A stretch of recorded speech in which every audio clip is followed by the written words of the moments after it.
All right, welcome everybody to Legal Tech Week for June 30th, 2023. This is the show where we talk about the top stories in legal tech and innovation from the past week. We have a guest today who's going to join us for a little bit to talk about one of those top stories from the past week. But before we get to that, let's introduce today's panelists. I'm Bob Ambrogi, and I have the blog Law Sites and the podcast Law Next. And Victor, you want to kick us off? Sure. My name is Victor Lee. I'm Assistant Managing Editor for the ABA Journal, handling business of law and technology. All right. And Gene. Yes, I'm Jean O'Grady. I write the Dewey B Strategic blog, and I write a monthly column for Legal Tech Hub.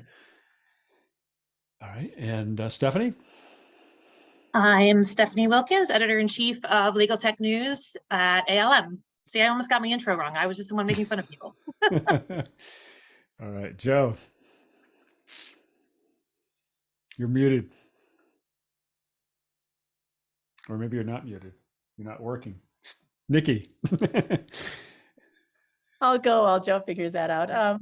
Niki Black, I am the head of SME and external education at My Case. I write legal tech columns for ABA Journal, Above the Law, Daily Record, and I also oversee and author My Case and Law Pays, Benchmark, and industry reports, among other things. Happy to be here. Yeah, I refuse to not be introduced last. I mean, come on, like I feel like this is my acting credit requires to be the last one, like the special guest star on something. I'm Joe Patrice from Above the Law and the Thinking Like a Lawyer podcast. And without further ado, we'll leave it there. I don't know why you always end up in like the upper right-hand corner of my Brady Bunch, whatever it is, screen here. And so I always get to you last. It's nothing personal, Joe. All right. Well, there's lots to talk about this week, and a lot of big news. And of course, we're going to try and get to as much of it as we can. But I wanted to start today with a guest who was in the news this week. Paul Garibian is the CEO of Nota. Paul, welcome to the show. Thank you so much for having me. And appreciate your taking some time out from some time off of your own to do this with us. So I appreciate that. And Nota was in the news this week for relationship with the Florida bar, which is something that's the first of its kind to have happened in the country, and something that I think is a pretty cool development from a legal tech viewpoint. So Paul, why don't I turn it over to you, and you can kind of give us an introduction to who you are and what this relationship is that you have with the Florida bar. Yeah, happy to do that. Really great to be here. I know some of the folks here, but it's great to meet and make new friends. I'm new to legal tech. I've been basically co-founder and CEO of Nota, which has been incubated by one of the largest commercial banks in the country, M&T Bank, out of Buffalo, New York. And we've started this journey in 2019, helping solve trust account reconciliation for solo small attorney firms. And since then, we've expanded into personalizing banking for the small law firms in our country, largely because we believe that they are underbanked and that traditional banking model doesn't meet their needs. My background is I'm a fintech veteran, so to speak. I've been in the fintech space for 20 years. And, for the last 3.5, 4 years, I've been focused on the legal segment with Nota. So what makes this announcement very exciting from our perspective is that we found a partner with Florida Bar that really focuses on protecting the public. And one of the reasons that resonated with us is that we've been born in a community bank, and we really focus on our communities, and legal is one of those special communities, as you guys know. And what our trust accounting module does for Florida Bar members is it basically makes it really easy for them to manage their clients' funds, and as a result, stay compliant. As some of you might know, that's one of the most number of complaints that Florida Bar in particular has received had to do with subjects around the IOTA account. And so to be able to offer this comprehensive program for all of their members at no additional cost as part of their membership, we believe is a groundbreaking thing in the industry that we're very excited to lead with the Florida Bar. Yeah, and I didn't mention, but it was probably just about a week ago during this show last week that their newly elected president, Scott Westheimer, was sworn in, and he kind of announced this as part of his swearing in,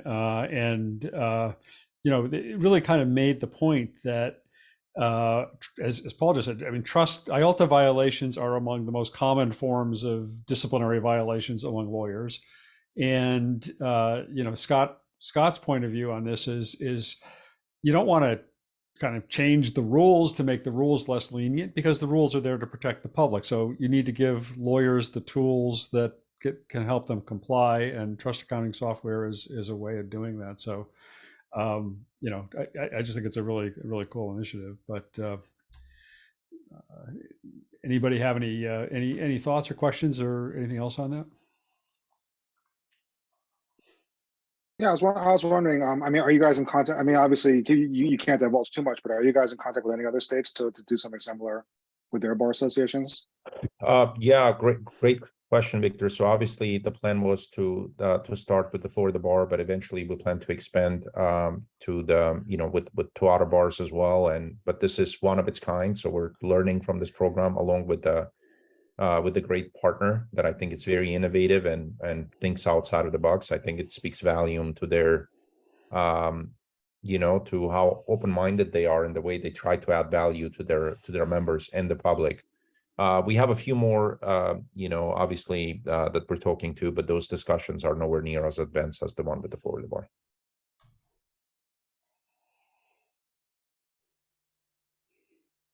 Are there plans to expand some of the offerings over time in terms of,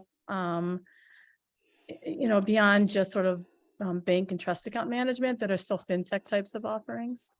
Yeah, Niki, great question. We have a very comprehensive product roadmap. So we're currently live with our trust accounting module. We're live with our accounting module, which is basically a lean version of QuickBooks, specifically designed for attorneys to manage their expense categorization. We're live with our deposit products, IOLTA product, business checking, consumer savings. We are launching in a few weeks our 3 sets of credit products: business credit card, business line of credit, business installment loans. And then we've got 3 or 4 other modules in the work, that I think are going to be fully integrated with everything that I talked about. So the vision for Nota is to be this comprehensive financial services platform for the legal industry, starting with the solo small firms. And the idea is, I personally believe in personalization. I think that's kind of the next frontier in fintech. And I think there's still a ton of opportunities to do that for the legal industry, starting with solo small firms. I was going to ask you on that last point on the solo small firms. I mean, obviously the Florida Bar is, was it 110,000 members, I think, 111,000, something like that. And lawyers of all sizes, it's all firms, all sizes. But I think this problem of trust compliance tends to fall more heavily on solo and smaller firms than on lawyers in larger firms. And Paul, I wonder if you could just comment on that and what you're seeing in that regard.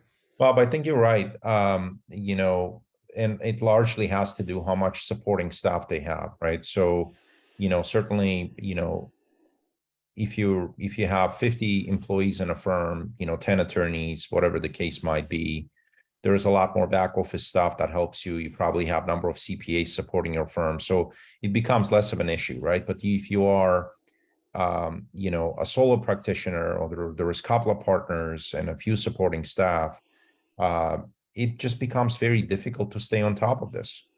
There are certainly, we think QuickBooks is a good solution. There are a few others that kind of help them stay compliant, but they're not as easy to navigate. Certainly a lot of folks can make it work, but it wasn't specifically designed, and goes back to my point and conviction around personalization. You know, when you basically have one product fits all, right? Whether that's an accounting software or whether that's the banking model, someone that has very deep expertise and experience in product, is just very difficult to design a user experience that meets the needs of all those customers. For example, most SMB accounting software packages have cost of goods sold functionality in their workflow. Well, that's not relevant for professional services firms, starting with, you know, legal practitioners. And so taking that functionality out creates a much cleaner user experience. One of the first reactions that we get from our UI is that attorneys basically say, look, you know, we just feel like it's very clean and it doesn't have a lot of the, you know, functionality that's irrelevant to us. Good. Any other comments or questions anybody has? Let's see, was this something? Oh yeah. Information on where to find out more about it, I think on the Florida Bar website in the chat there. All right, hearing none, Paul, we can let you get back to your day, and thank you very much for taking the time to be with us today, and happy to have a great 4th of July weekend. Likewise, thanks so much and take care. All right, we'll see you. Bye. All right. Well, a few other things happened this week. Undoubtedly. I mean, the one thing that everybody can't seem to stop talking about is the Thomson Reuters acquisition of Casetext. We probably all wrote about it in some way, shape, or form. And I don't know. I still don't quite know what to make of it. I mean, it's been almost a week since we've heard the news, and I still can't get my arms around how I even feel about it. I'm thrilled for the founders of Casetext, because I know them all. I've met them all. They're great people. I hope they've all become filthy rich as a result of this, and go off and live on a Caribbean island or something for the rest of their lives. But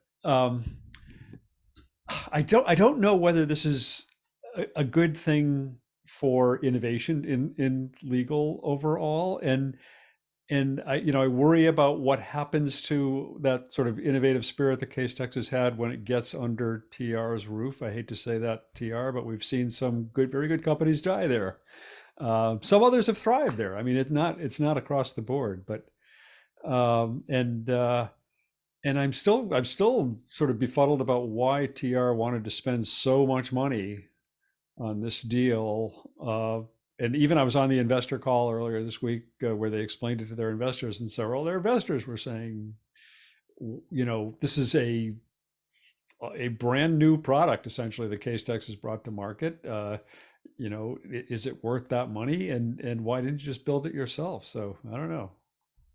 Because they didn't have anything really. I mean, yes, they've been doing work and all that, but I mean, we talked about this when we had the juxtaposed Lexis showed us some cool things that they were working on, and Westlaw's presentation was, we're thinking about it. So there wasn't anything concrete that they had ready to go. There's very smart stuff, I'm sure, happening behind the scenes, but they didn't have a thing. Now they have a thing. They have a turnkey solution that they can pipe all of their thinking about it into. I think they needed to do something like this. And yeah, it's not great for innovation when any company disappears, but I mean, the big players are still, the big players. They still are going to be competing with Lexis on this. So I don't think it's the end of the world. I like the idea. I think they needed to do it. I think it helps. Well, not only do they now have a thing, they now have a team that is proven to know exactly what they're doing with this technology, which we don't know a lot of people know yet, and people can say they do. And not only, I was on an investor call too, and then I just put up an article that pulled together quotes from Lexis and Thomson Reuters on their different approaches to this. And their big point was not only do they know how to do it, they know how to do it with a database of legal precedent, which is smaller than TR's, but nobody else has really, I mean, that is a very, very finite pool. So, I mean, Joe and I were both in the camp of thinking when the first rumors came out that this would make sense, but looking at it that way, it makes even more sense to me. So, I mean, we shall see, like you said, anytime the big kids come in and take over, who knows, but I think it makes total sense. You know, the one question. Okay, the one question I thought wasn't asked at the investor call was, well, then what were you thinking when you launched Precision? Because Precision wasn't launched all that long ago, and it's almost as if no one at Thomson Reuters was looking over the horizon at the technologies that were coming down the pike. And I find that absolutely shocking. And I also wonder whether this isn't all somehow related to the ongoing gutting of support at Thomson Reuters. Had they, they had gotten rid of Joe Rosinsky, who was one of the most forward-thinking people in the whole organization. I mean, I just don't understand what's been going on inside of that organization, but obviously this was an important play to them. And I don't know if you looked at my post, I sort of looked at how are they actually going to get the value? Because I took the $650 million and I thought, well, they can't do anything with Casetext until they get the regulatory approval. Their competitors are not going to stop. Everybody has AI products in the pipeline. So was Thomson Reuters trying to get ahead of the curve? What is the actual strategy? Because they may only end up at the end of the day being 3 months ahead of the market, and maybe not even that, because everyone else is now all hands on deck. We're going to compete with this, and everyone can get the same technology. I mean, I will have to admit that Pablo is a complete, wonderfully loony visionary. I mean, he goes into these celestial mapping of citations. I love talking to Pablo. Pablo Arredondo, who's the chief innovation officer or whatever he is at Casetext, right, one of the founders. Yeah. And they came up with parallel search, which was really powerful before they even had co-counsel. They came up with Compose, which was really powerful. It was 4 years between when Casetext repeatedly invented new categories of legal research product. They invented in my blog, I looked at it, it was 4 years between the release of Cara and when all 3 other, Bloomberg, Lexis, and Westlaw, all had competitor products to that. And the cycle has been compressing. And I think that's what's going on, is everybody is trying to leap ahead. But for what Thomson Reuters is paying, they're only going to get maybe months of a leap. Is it worth that money? It must. But in fairness, I don't think it is. Just sorry. Go ahead. Victor, I was Victor, say why don't you let Victor go? Yeah, He was go ahead. going to go. Yep. I mean, I don't think it is just like necessarily we want to get ahead, because the regulatory process could drag out for like God knows how long, right? I mean, we don't know what's going to happen. We've seen deals fall through before, where where for whatever reason. So it felt more like a Silicon Valley type deal. It's like these guys had a product that got a lot of publicity, had a lot of like goodwill and like good reputation and like that kind of like name power and brand recognition behind it, and they're buying. I think Thomson Reuters, they're buying what they consider to be like the sure thing and like the market leader, and regardless of whether or not the other people, Lexis and like those other companies, whether Bloomberg, and whether or not they end up catching up or even overtaking them in the next few months or whatever like that. I think they look at it as, well, we have the innovative team that brought us these like you said, all these leaps forward in this area. So why wouldn't they just keep doing that? Why wouldn't they just keep I mean, look, it's a lot of money to commit to that kind of a bet, but businesses do this kind of stuff all the time, where they bet on people, they bet on products, they bet on like that kind of goodwill that they have with the public, which I mean, look, we also play a part in that too, right? I mean, where we've done our part by like kind of hyping up these guys, and like not hyping up, but like I mean I don't want to make that sound like kind of insincere, but like no, I mean we've written about these products, we've given them their due and stuff, and so I think that adds to it as well. You say we should all get a cut. well, so when their Flack emailed me about it, she was like, "Oh, if you need anything, just let me know." I'm like, "Can I get some money?" You guys got plenty of it. She didn't respond, so I was like, "Ah, that's unfortunate." I was going to say, I think it's a dual factor. Two things really stand out to me. Talent, and as Guy just said, he typed this right before I was thinking this through, and bidding war. I think it's the, kind of what happened with real estate during the pandemic. There were a lot of people clamoring, like co-counsel, they did it right. Like Casetext did co-counsel right.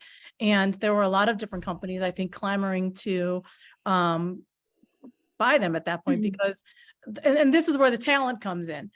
This is essentially a brand new thing, right? It hasn't been around for very long. And there were very few people that got in the early days when they released GPT-4 to a few people, to a few companies. And Casetext was one of them. And so, and because things are moving so quickly in this space, a month is the equivalent of a year's experience in creating these tools and figuring out how to apply them and implementing them with other products. So a lot of what they bought was that truncated time that was put into there. There's very few people out there that have the experience, let alone in legal, with this technology, and they've got it. And so I think that cannot be ignored. And then the other thing that someone else brought up that I also was thinking about, they brought up in the chat, was that Thomson Reuters is a huge company. And, it's that concept of, well, those huge ships that can't turn, but like a little motorboat can turn on a dime. You need, and it's not just processes and structure. It's this innovative spirit and an startup innovation. Startups are able to innovate and pivot on a dime because they have to, and they don't have a lot of people or processes. But once you get into larger companies, all these things get in the way and everybody gets kind of stuck in one framework. And so when you bring that on board, you have this mini innovative startup that they're clearly going to invest in and hopefully give room to do what they need to do. So I think it was a super smart move, and I can't wait to see what happens. I don't think it's just going to disappear. I think it's going to build. And I was similarly going to play devil's advocate on the all they did was buy a few months point, which I think in a lot of scenarios is a valid point, but everyone started going all hands on deck and scrambling as soon as they released co-counsel, and no one else has done it yet. And, like you said, that 3 months is a lot. So I feel like they can't have been the only one. Harvey's very similar to co-counsel. Yeah, and they were the two that we know of publicly that had access to GPT-4 in advance. Yeah. And so everyone else was scrambling to get, like you said, all hands on deck, and no one did it in those 3 months. So I'm sure they weren't the only ones looking to buy them. And he even said in the investor call that they had a 12-month runway here to know how to do this stuff. So, I think it is more than just the tech. I think it is the talent. And I think for Thomson Reuters, it makes perfect sense, because if they didn't, somebody else would have tried to, if not succeeded. Well, I got a quote from Ed Walters, who's VLX Fast Case, and he said, we already have a product in the pipeline, but it doesn't matter who owns Casetext because we don't release vaporware, was his answer.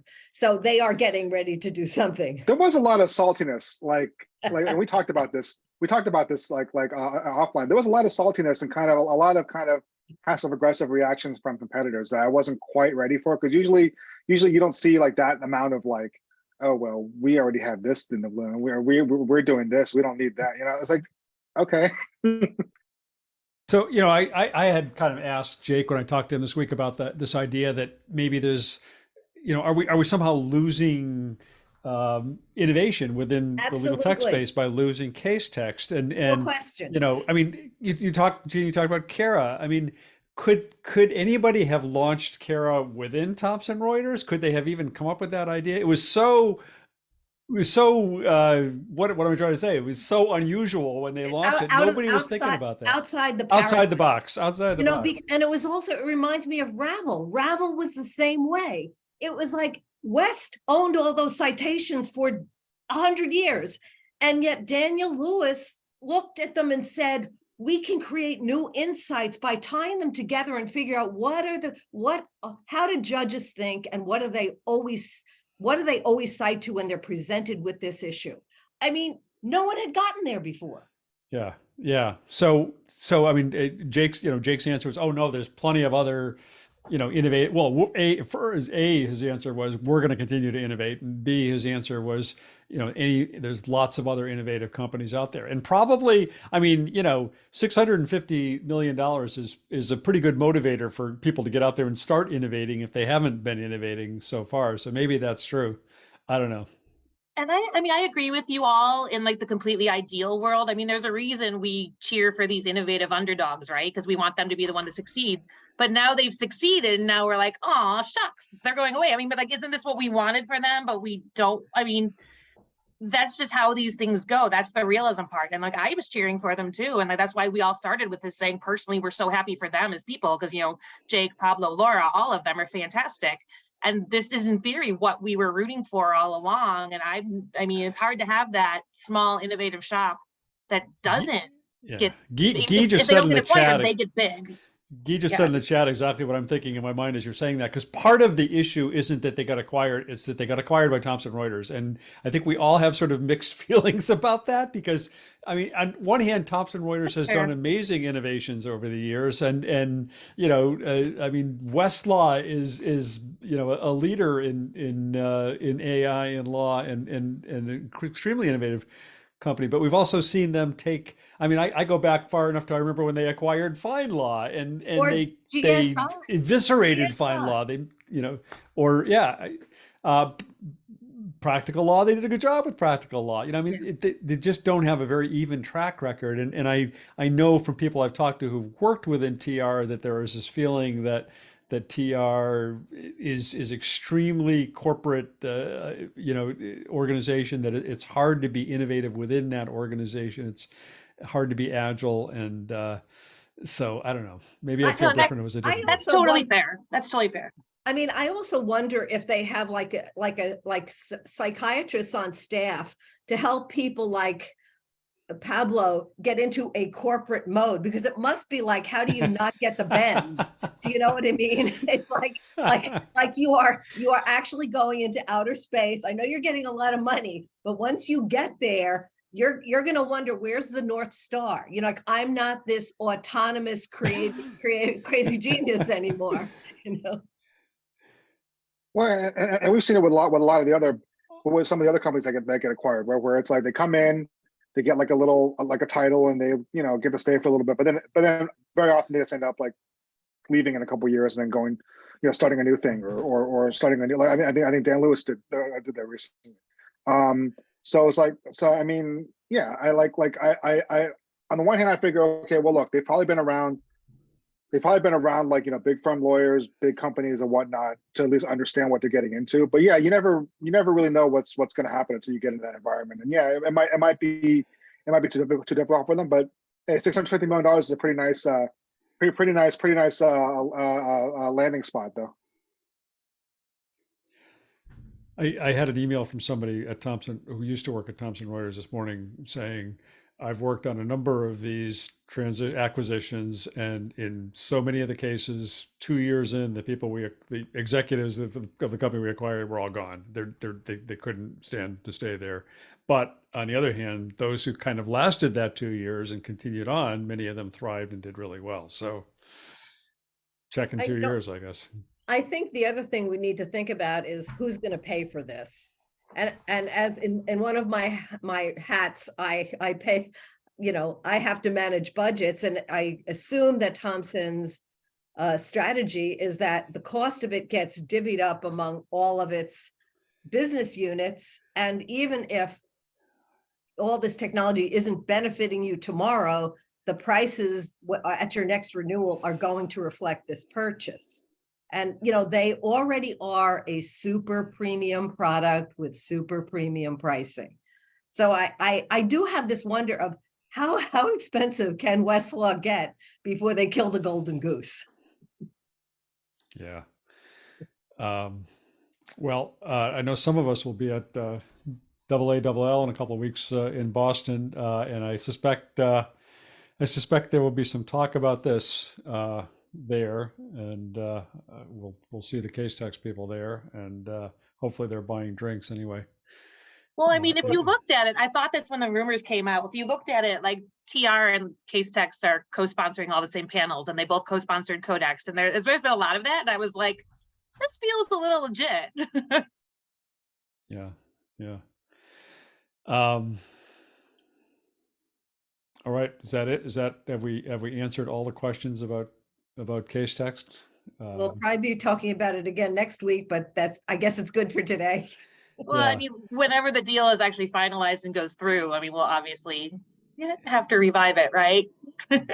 Yeah, that's true. All right. No, I mean, regardless, the story touched a nerve with a lot of people. I mean, it definitely, a lot of people had reactions to it, good, bad, neutral, both, all of the above, so it's, I mean, just even if we look at the attendance, like, I think we got Yeah. quite a bit of people on here that we usually come.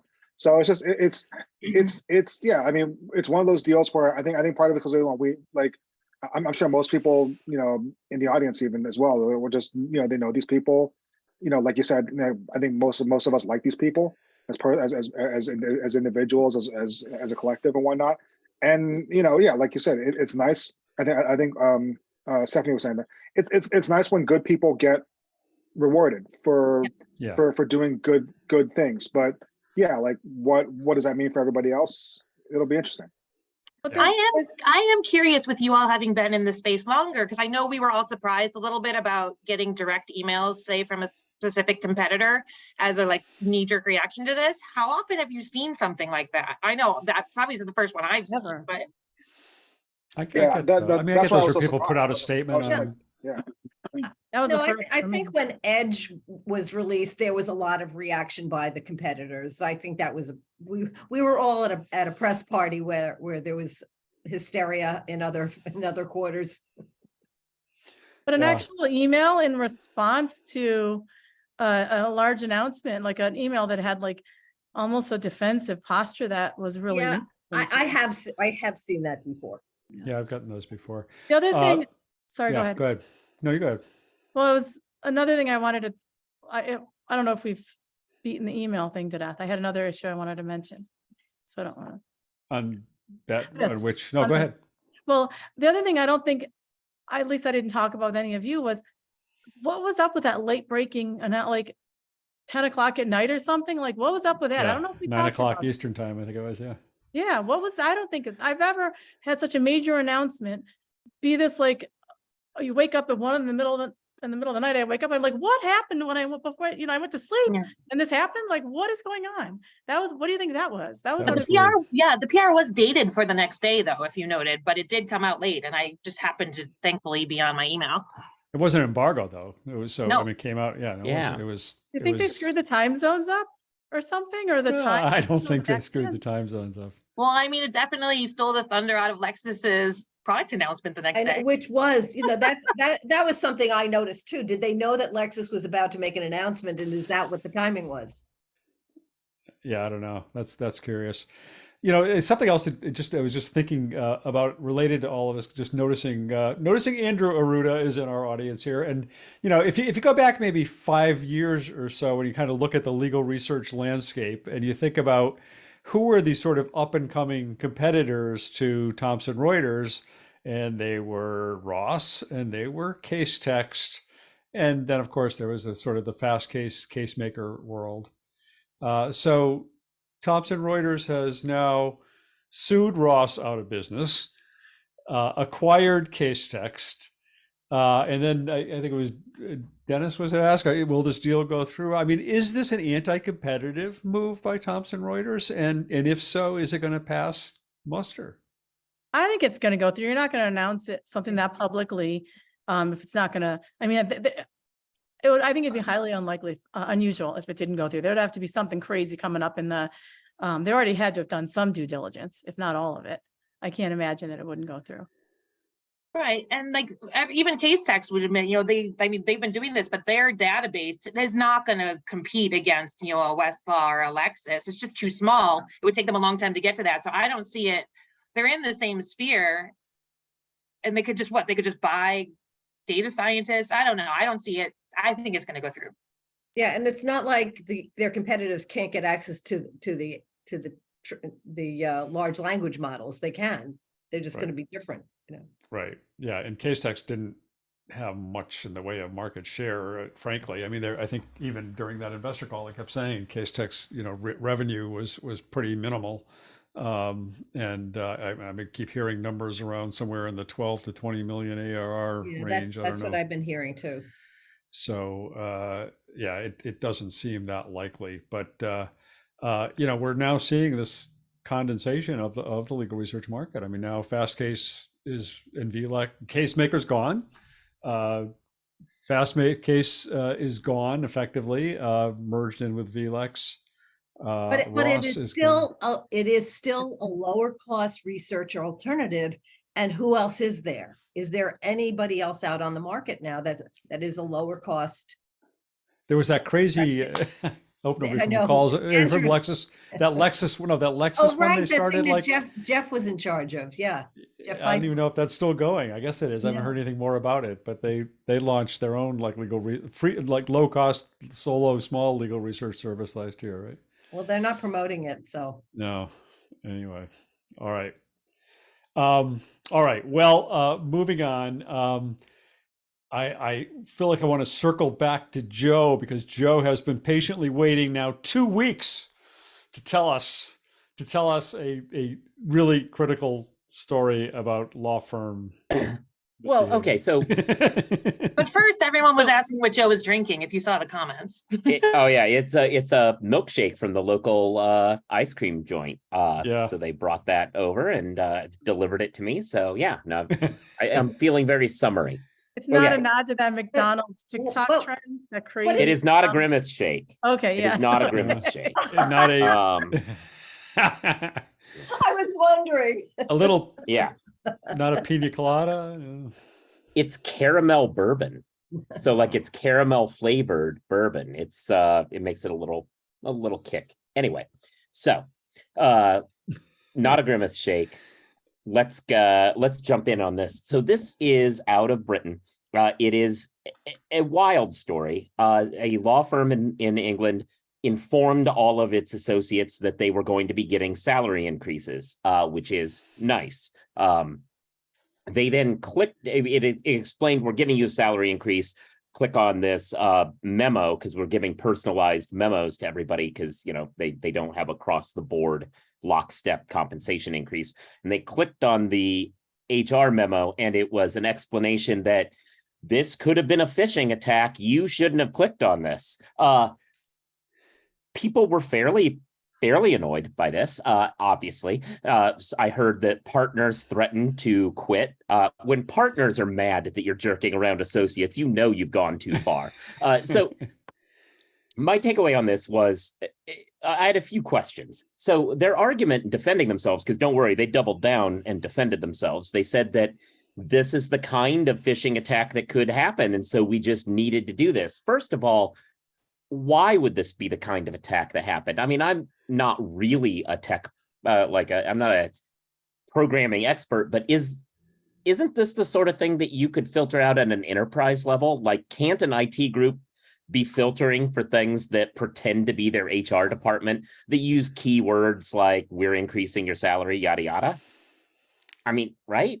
Like, isn't that something they can do? Well, see, so we got this a couple years ago where there was a company-wide email like, click here for information about your bonus for the upcoming year. Luckily, I guess not luckily, but luckily they had already announced nobody was getting a bonus that year because of budget issues. So thankfully, like very few people clicked on it because they were like, oh well, that's BS. We're not getting bonuses. but no, I mean these people are good. They're good. They're good at they're good at getting past whatever filters are up, whatever security systems are up, and they know. And look, who's not going to click on an email about like increasing your salary or getting a bonus or whatever. I almost clicked on the bonus thing, even though like we cover this stuff for a living, right? But but then I was like, wait a minute, didn't they just say that we weren't getting bonuses? So yeah. Those who did click had their pay deducted. Probably. No, it's actually true. Law firms do tests like that, and you do sort of like it. I think it's one of their policing things, and maybe it's how they get their compliance is they periodically have to torment staff and humiliate them if they click on the wrong thing. Yeah. They often look very realistic. Our I company mean, does that too. It's, I Yeah. know most IT and larger companies staff does that because they train you and then they check to see if you paid attention to the training. And I mean, it is good practices, but I also think that there's probably other ways to do it that wouldn't be so upsetting to people. I mean, there absolutely are others that just don't involve salary, right? Tell them that's a Right. potential option, but don't screw around with their like hopes and dreams like that, you know? And Yeah, send it like, look, kind of one email. if you sent me something that was like a more classic phishing thing, like, hey, can you help me out with this? You know, look, those things happen. And I understand that level of testing. I just feel like their idea to go with salary seemed to be designed around the idea of, you know, like of getting Entrapment. something You're that, trying yeah, to do entrap, it's yeah, yeah. entrapment. But and all I could think was, you can't predict every phishing scam that's ever going to happen.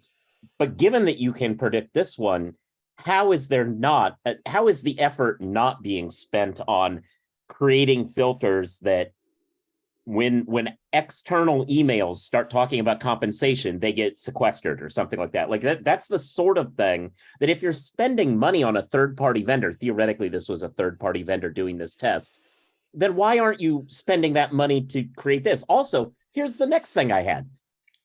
This is a law firm. They were like, oh, well, this is the kind of scam that happens out there in the world. Sure, in the world, maybe. But to lawyers, is that the scam they need to be more worried about? What about the phishing scam that's like, here's some new edits to the memo, or here's our latest turnaround on the brief? That's way more likely to get somebody to accidentally click on a Word document than a salary thing like that, because that's what every single day of their lives is spent doing, assuming they aren't in the cloud and doing various secure things that we all talk about how good they are. Yeah, and just subject matter wise, it's just unnecessarily cruel in an industry that already has a reputation for being unnecessarily cruel. We've all talked about the culture problems at Biglaw. This doesn't help it. And I'm never the bleeding heart on this panel, but come on.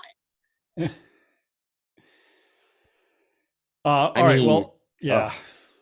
All right. Well, as long as we're talking about law firms behaving badly, let's talk about lawyers behaving badly, because those are always fun to talk about. We've got a couple of lawyers behaving badly text stories this week. And Stephanie, you've got one of those. Wait, you want to... Sam Alito? What? Well, other than what's that happening in SCOTUS, but No, I was just gonna say we should have a segment on every week called like "This is why we can't have nice things," and it's like the one Joe sent, I let him talk about, but there was also the lawyer in Georgia that posted the TikTok that was like 3 ways we lie to juries, and like that ended up in overturning a $1.5 million verdict. And like this thing is that like 3 ways we lie to juries is actually not even correct. He was just talking about ways that like we're not allowed to say certain things in front of juries, but where he went really wrong, in addition to just calling it lies, is he actually gave specific incidences in that case. Like we can't tell them that post this, the insurance company did XYZ, and they determined that it was like while the case was pending. Yeah. Well, yes, while the case is pending, and it was too much specific information. So between that and calling it lies was stupid. But like, yeah, $1.5 million verdict overturned because dude couldn't not post a stupid thing on TikTok. And he's like a lawyer who'd won awards before too. It's just so dumb. Maybe not as dumb as the other one that Joe told us about. The other one is yet another Sony and the continuing tales of lawyers who don't know how to redact a document. Oh, yeah. yeah. Do you want to talk about that one, Joe? Which Or should one we is just- this? Oh, Now Sony used to I'm It's just Sony used to I don't know if you Sharpie wrote to about it. The redact. Sony, Oh, the Sony Sharpie. Yes. How are people still using Sharpies? Oh, Yeah, yeah, so no, this was what was it, an FTC hearing, and Sony had to file documents regarding PlayStation revenues or development or something like Fortnite. that. Or no, it was A couple of different- revenues from It's Call of Duty, right? I yeah, can't okay. even remember. the end of the one that's a big Netflix show now, or HBO show now. Oh, Last of Us. End of Last of Us? Us. Last of Us. Last of Us. Yeah. Last of Us. I always call it the wrong thing. The Last of Us. Yeah.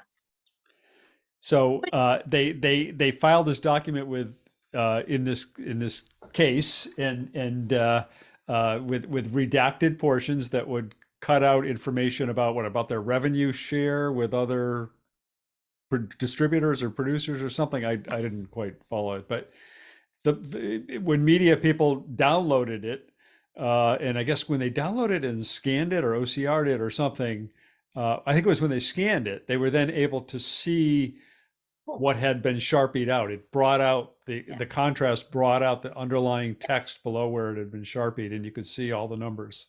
If you've never tried to redact something with a Sharpie and then scan it, which is a lesson I personally learned with like a writing sample in 2006, if you scan the Sharpie, then you can see through it. It's a little bit transparent, and even though it's blacked out, you can see everything that's written underneath it. And I literally learned that with my personal scanner in 2006. And like, I don't know of any tools. I mean, redaction is very basic. You don't need fancy, expensive generative AI, any of that. It's redaction, and Sony, of all people, used a Sharpie. Yeah. And the other thing we discovered is they cost, what was it? Each of these different games they developed, each cost like about $250 to $300 million to develop or something like that. Oh yeah. Which means that Thomson Reuters could have gotten 3 PlayStation games instead of Casetext, and they might have been better off with that. But the redaction stuff is just amazing. I mean, it's just amazing how much that continues to be a continuing source of lawyer screw ups, and it tends to not be like, you know, some small firm lawyer in a small town who's never heard of technology. It tends to be big firm lawyers or big corporate lawyers in big cases who make these screw ups. That's what's so funny about it. Well, and that's actually my bigger and it's always question, Sony, right? Oh yeah, it's always Go ahead, Victor. It's always Sony, probably.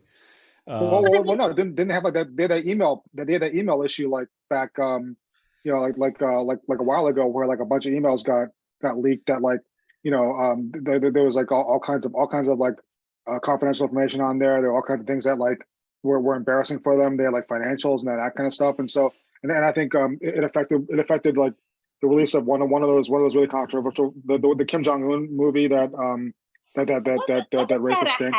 I thought that was The interview. The interview, yeah. Yeah. All right. But also, I mean, that's what gets me is a big company like Sony, which implies rather than a tiny company, they have way more documents and things to redact. How are they the ones sitting down with Sharpies and paper? It's not like they had 3 files. It blows my mind. You'd think they'd have some sort of software that would do it properly, just to streamline the process, if nothing else. Forget about exactly. And redaction's been around forever. Exactly. I don't know. All this reminded me that we forgot about sound effects. We're going to investigate how to get sound effects. Oh yeah, no, sound effect. I forgot to do that. I'll do that next week. I think each week we should assign one of us to just make the sound effects. Don't like you can just sort of be over in the corner. And then we'll vote on who did the best job once we've all had a chance. Well, the cash register sound for when we talk about Casetext. Ka-ching. Right. See, that was It'll really be good. like Mad Money, you know, like Jim Cramer and Mad Money. I wanted what was like the Debbie Downer music or something. Yeah, I have these, but I have to turn off right now. I have to turn off my voice to be able to play them, but like I can work it so that I can do both. Bet there's an for the iPhone app. future. All right. We don't need your voice. We'll just. I know. I'm like, you act like we want to hear that. You could be our audio technician on this show. Right, like all right. there Well, isn't let's see. There isn't a sound effects app that we can all download on our phones. Oh yeah. Who did that, Victor? But now you're muted still, Joe. Who did that? Joe did that. Joe did that? He's got a soundboard that lets him do sound effects, but he can't do both his voice and that at the same time. I mean, Right, see, and then I have to go. We have to over choose. Zoom and turn it back. Yeah, Let's Okay, put it to the technically- audience. Would they rather have Joe's sound effects or Joe's voice? right. but like Let's not put that to a vote. $650 million, and we just added a sound effect. We're kind of alike. Yeah. All right, we should. Speaking of Debbie Downer, we should probably talk about the LexisNexis news this week. I mean, that was sort of notable, even if it's not all that exciting or funny. Gee, you wrote about it. Did you think it was notable at all? Or? Well, you know, I think they got something on the market that demonstrates that they're using extractive AI. I mean, the truth is that they're following other products. In fact, even some of their own products, like it's somewhat similar to what IntelliGize does. Bloomberg had released a transactional intelligence center that had this similar functionality, and then DealProof from Thomson has been around for a while.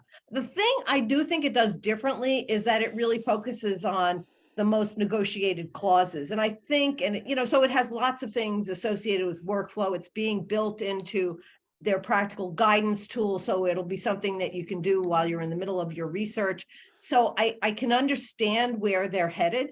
So, I think it's good. I mean, the other nice thing is they're just giving it to their customers as part of practical guidance, which some other vendors don't actually do. So, but you have to subscribe to the M&A library and practical guidance. Yeah, you have to be a subscriber to that to get it. But yeah, I thought it was kind of interesting that they did that, and it's kind of funny because I mean there's so many of these. So I was thinking about how in so many ways LexisNexis is kind of almost more a litigation tool. I mean, it's obviously not just for litigators, but so many of the tools, so much of what you can do with a legal research, brief analysis, all those kinds of things are all kind of litigation focused. And this is a really strong, stab at the transactional side of legal practice, and it seemed to be a pretty interesting tool from the demo I saw. I haven't tried it, but. Right. But what's interesting, I mean, let me just point out that, I don't know, 20 years ago, Thomson Reuters bought GSI, the best securities product on the market. And it is basically buried inside of Westlaw. They don't promote it. They don't train it. It's a pretty decent product. And I actually talked to somebody this week who's involved in that transaction. So, I mean, just because you have products doesn't mean you're doing anything with them, once you own it. Does that go back to the Casetext story? No, I didn't say that. Sound effect, Joe. Sound effect. All right. Let's see. Was there?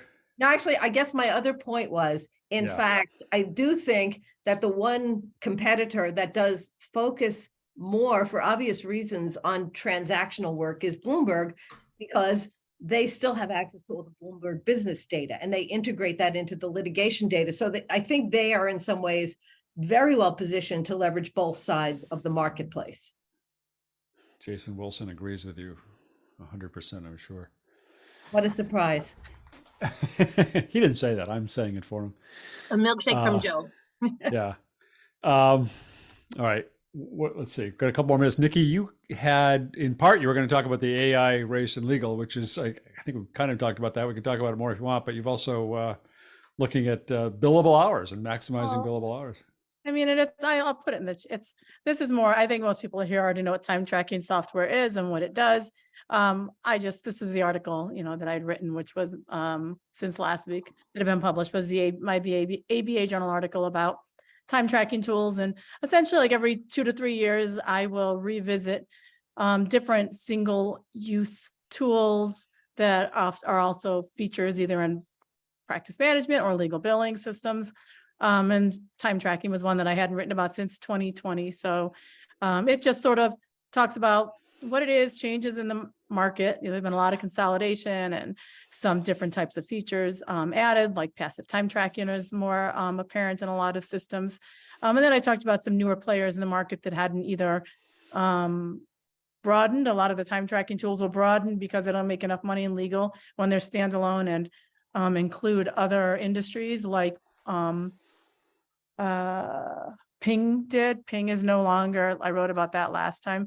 So I just try to find some standalone tools that are often used by lawyers to include for lawyers that really are just looking for a single tool, in addition to the ones that are, and it's also often included in practice management and legal billing systems. So nothing like earth shattering, but really useful for lawyers that are trying to figure that out.